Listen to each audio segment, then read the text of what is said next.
हर साल की तरह मुख्यमंत्री योगी आदित्यनाथ इस बार भी वनटांगिया गांव में आदिवासी लोगों के साथ दीपावली मनाने पहुंचे हैं। सीएम योगी का जंगल के बीच बसे लोगों ने जहां जोरदार स्वागत किया और इस दौरान सीएम योगी ने गोरखपुर को 185 करोड़ लागत की 74 विकास परियोजनाओं की सौगात दी, जिसमें वनटांगिया के भी कई विकास कार्यों का लोकार्पण किया। 2007 से सांसद रहते हुए वनटांगिया गाँव में मुख्यमंत्री योगी आदित्यनाथ लगातार दीपावली मनाने पहुँचते हैं और जंगल के बीच बसे लोगों के साथ दीपावली मनाने, उनके बीच मिठाई पटाखे वितरित करते रहने की सीएम योगी की पहल रहती है। इससे यहाँ बसे लोगों में एक खास ही उत्साह नजर आता है। बताते चले कि वन विभाग और जिला प्रशासन के रिकॉर्ड के मुताबिक ब्रिटिश हुकूमत में जब रेल पटरियां बिछाई जा रही थी तो बड़े पैमाने पर जंगलों से साखू के पेड़ों की कटान हुई थी और इसकी भरपाई के लिए ब्रिटिश सरकार ने साखू के नए पौधों के रोपण और उनकी देखरेख के लिए गरीब भूमिहीनों मजदूरों को जंगल में बसाया था। साखू के जंगल बसाने के लिए वर्मा देश की टांगिया विधि का इस्तेमाल किया गया था और इसीलिए वन में रहकर ये कार्य करने वाले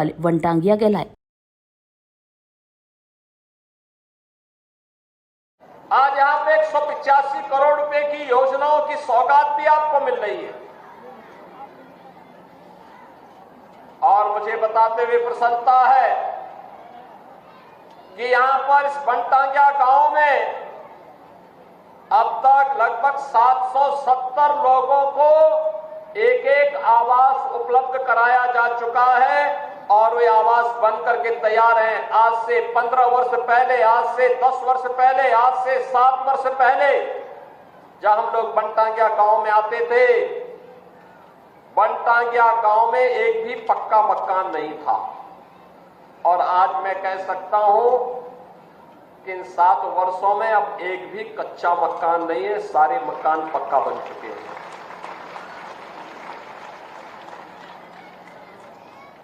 पात्र गृहस्थी और अंत्योदय के कार्ड भी यहां पर लगभग 800 से ज्यादा परिवारों के बन चुके हैं। आयुष्मान कार्ड का गोल्डन कार्ड 4000 लोगों के बन गए हैं।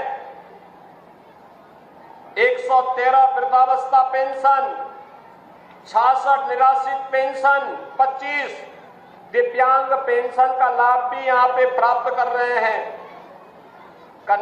मुख्यमंत्री कन्या सुमंगला योजना में 12 लाभार्थी यहां से हैं। आज यहां पर हर घर में शौचालय है, हर घर में उज्ज्वला योजना का कनेक्शन भी है और 4 प्राथमिक विद्यालय और 1 पूर्व माध्यमिक विद्यालय, यहां पर बेसिक शिक्षा परिषद और शिक्षा विभाग के सभी 19 पैरामीटर के साथ यहां पर कार्य कर रही है। यहां पर राष्ट्रीय ग्रामीण आजीविका मिशन के अंतर्गत 38 समूहों का गठन किया गया है और साथ-साथ 882 जॉब कार्ड भी यहां के लिए बनाए गए हैं। बहनों और भाइयों, इस योजना का लाभ जिस मुस्तैदी के साथ आज आपको प्राप्त हुआ है, इसकी आप कभी कल्पना भी नहीं करते थे। आप तो कहते थे साहब हमें ग्राम राजस्व गांव का दर्जा दिया जाए। हमने राजस्व गांव का भी दर्जा दिया और सुविधाओं से भी आच्छादित किया है। इसलिए किया है जिससे आपके जीवन में खुशहाली आए, आपकी पीढ़ी, आने वाली पीढ़ी खुशहाल बने। हमारे लिए वनटांगिया गांव को मुख्य धारा के साथ जोड़ना इसलिए महत्वपूर्ण था जिससे कोई भी देशद्रोही तत्व, समाजद्रोही तत्व इन्हें मुख्य धारा से भटक पकाने में सफल न होने पाए। आज जब प्रहार हो रहे हैं, कोई जाति के नाम पे बांट रहा है, कोई क्षेत्र के नाम पे बांट रहा है, कोई भाषा के नाम पे बांट रहा है, कोई अव्यवस्था पैदा कर रहा है, याद करना ये बांटने वाले तत्व, इनमें रावण और दुर्योधन का ही डीएनए इसमें काम कर रहा है। ये वही काम कर रहे हैं जो त्रेता युग में रावण ने किया था। और याद करना, जब भी आप इन लोगों को बांटने वाले तत्वों को धोखे से अगर मौका दे दिया ये फिर वही काम करेंगे, गुंडागिर्दी का, अराजकता का, दंगा कराने का। कहीं ताड़का को भेजेंगे, घर दूषण को भेजेंगे, कहीं चंडमुंड इनके जाएंगे, अव्यवस्था पैदा करेंगे, दुर्व्यवस्था पैदा करेंगे। बेटी की सुरक्षा के लिए, किसी बहन की सुरक्षा के लिए ये लोग खतरा पैदा होंगे। कहीं पर गरीबों की जमीनों पर कब्जा करेंगे, कहीं व्यापारी का अपहरण करेंगे, कहीं राह चलते हुए किसी राहगीर को गोली मारेंगे, कहीं दंगा भड़काएंगे, पर्व और त्योहार के पहले दंगा भड़काएंगे, उसमें खलल डालने का काम करेंगे। यही तो ये लोग करते थे 2017 के पहले। आज दीपावली का इतना पावन पर्व है, पूरे प्रदेश में कल दीपोत्सव, आज भी दीप घर घर जलेंगे और कितना शांत और सौहार्दपूर्ण तरीके से, निश्चिंत तरीके से आप आयोजन के साथ जुड़े। सबको मालूम है कि अब कोई खतरा यानी सुरक्षा में सेंध लगाएगा तो राम नाम सत्य है की तरफ चला जाएगा। अब सेंध नहीं लगा पाएगा। अब कोई जबरन कानून को हाथ में लेगा तो उसे भी मालूम है कि कानून उसको फांसी के फंदे तक लेके चला जाएगा। अगर कोई किसी बेटी पर हाथ डालेगा, किसी राह चलती हुई किसी बहन पर इज्जत के साथ खिलवाड़ करेगा तो उसे भी मालूम है कि ये रास्ता उसे दुर्योधन और दुशासन की गति को प्रदान कर देगा। रावण और कुंभकर्ण की तरह ही उसकी भी दुर्गति कर देगा। अगर कोई दंगा करा करके पर्व और त्योहारों के पावन पर्व में खलल डालने का कार्य करेगा तो उसे भी मालूम है कि इसके बाद तो फिर उसका पुतला ही जलाया जाना बाकी रह जाएगा।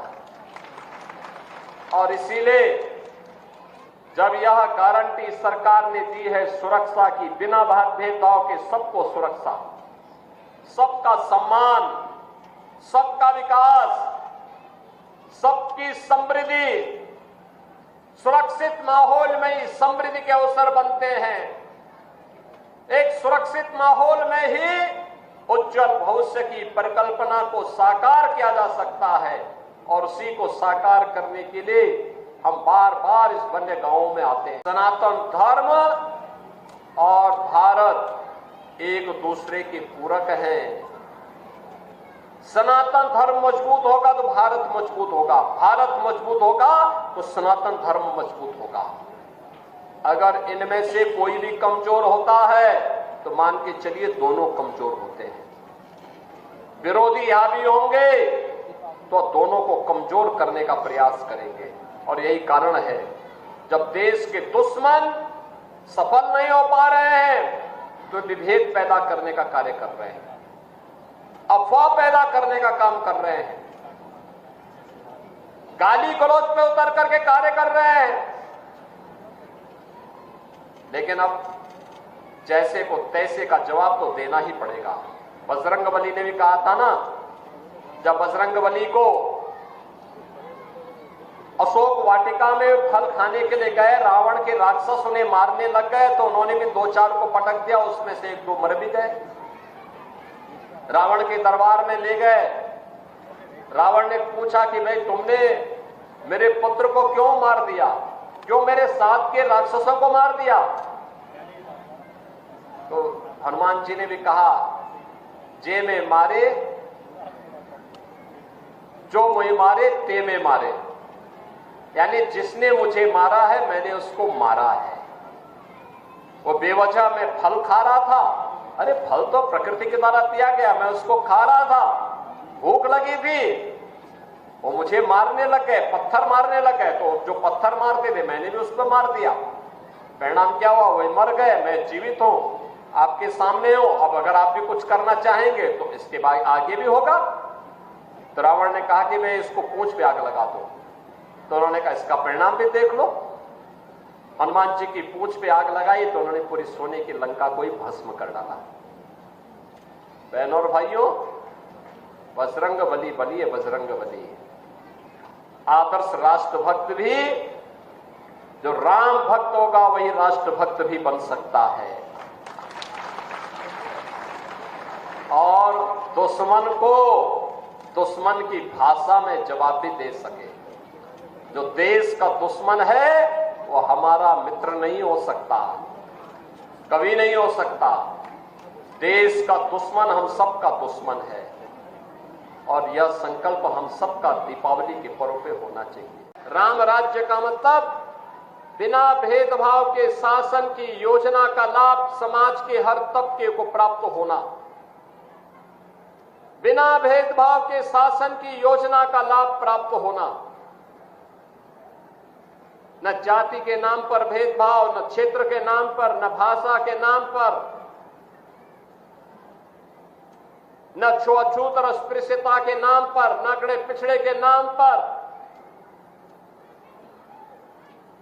कोई भेदभाव जब नहीं होता है, और यही तो कार्य 10 वर्षों से प्रधानमंत्री मोदी जी के नेतृत्व में भारतीय जनता पार्टी की सरकार ने किया है। मकान मिलेगा सबको, राशन मिलेगा सबको, आयुष्मान के 5 लाख रुपए की कार्ड की सुविधा, मुफ्त उपचार की व्यवस्था मिलेगी सबको, रसोई गैस का सिलेंडर का लाभ मिलेगा सबको, विकास का कार्य होगा, रोजगार मिलेगा। इस सबको गारंटी देने का काम ये सरकारें कर रही हैं। बहनों और भाइयों, यही राम राज्य है। और राम राज्य की इसी संकल्पना को आगे बढ़ाने के लिए इस बार तो 14 वर्ष नहीं 500 वर्ष लगे इंतजार करने में। हम दीपावली तो मनाते थे, लेकिन अधूरी दीपावली थी। अधूरी दीपावली इस बात को लेकर के एक तरफ हमारे पंटांगिया गांव के लोग बेघर थे, पहचान का संकट था, शासन की सुविधा से वंचित थे, उनका संवैधानिक अधिकार भी उन्हें नहीं प्राप्त हो पा रहा था। और दूसरी तरफ अयोध्या सुनी थी। अयोध्या की पहचान जिन प्रभु राम से थी, वो अयोध्या में राम ही नहीं उठे। लेकिन यह वर्ष विशेष है, हम सबके लिए अद्भुत है, अलौकिक है, दुनिया को चंबित करने वाला है और हम सबके जीवन में भी कुछ अद्भुत होने वाला है। और वह है कि 500 वर्षों का इंतजार कर समाप्त करके प्रधानमंत्री मोदी जी आज प्रधानमंत्री मोदी जी के नेतृत्व में केंद्र सरकार प्रधानमंत्री मोदी जी के नेतृत्व में केंद्र और राज्य सरकार के प्रयास से विकास भी हुआ है और विरासत का संरक्षण करते हुए अयोध्या में रामलला का भव्य मंदिर का निर्माण भी हुआ है और रामलला विराजमान होकर के दीपोत्सव के कार्यक्रम को, दीपावली के कार्यक्रम को कई गुना बढ़ा दिए हैं। आप भी संकल्प लीजिए, अगर कोई किसी में कोई बुराई है, शराब पीने की, नशा करने की, उसको छोड़ने का संकल्प लेना होगा। कोई जुआ खेल रहा हो, उसको भी इसका संकल्प लेना होगा। कोई बुरा कार्य करने की किसी में गलती से आदत पड़ गई है, वह उसको छोड़े और अच्छे मार्ग का अनुसरण करे। पर्व और त्योहार अच्छे मार्ग पर चलने के लिए संकल्प दिवस भी है। और याद करना, अगर कहीं से कोई भोला भटका ऐसा व्यक्ति है जिसके घर में दीपोत्सव के और दीपावली के अवसर पर दीप प्रज्वलन करने की सामर्थ्य नहीं बची है, उसके घर में जाकर के उसको मिष्ठान भी खिलाइए और दीप जोश से उसके घर में प्रज्वलन करके अपनी खुशी को उसके घर में जरूर बांटिए। मैं तो आज अयोध्या में था सुबह। अयोध्या में मैंने पूरी हरिजन बस्ती में मैं जाकर के मैंने वहां पर मिष्ठान का वितरण किया, दीप भी दिए, तेल भी दिया और उनको दीपावली की खुशियां भी उनके साथ मैंने वहां पर मिल बांट करके उन सबको बधाई भी दी है। और मैं आपसे भी आग्रह करूंगा, प्रदेशवासियों से भी कहूंगा, हर गरीब के घर में दीपोत्सव का दीप जलना चाहिए। क्योंकि रामलला 500 वर्षों के बाद अपने धाम में पुनः विराजमान हुए हैं। इस अवसर पर आप सबको मैं बधाई देता हूं, अपनी शुभकामनाएं देता हूं।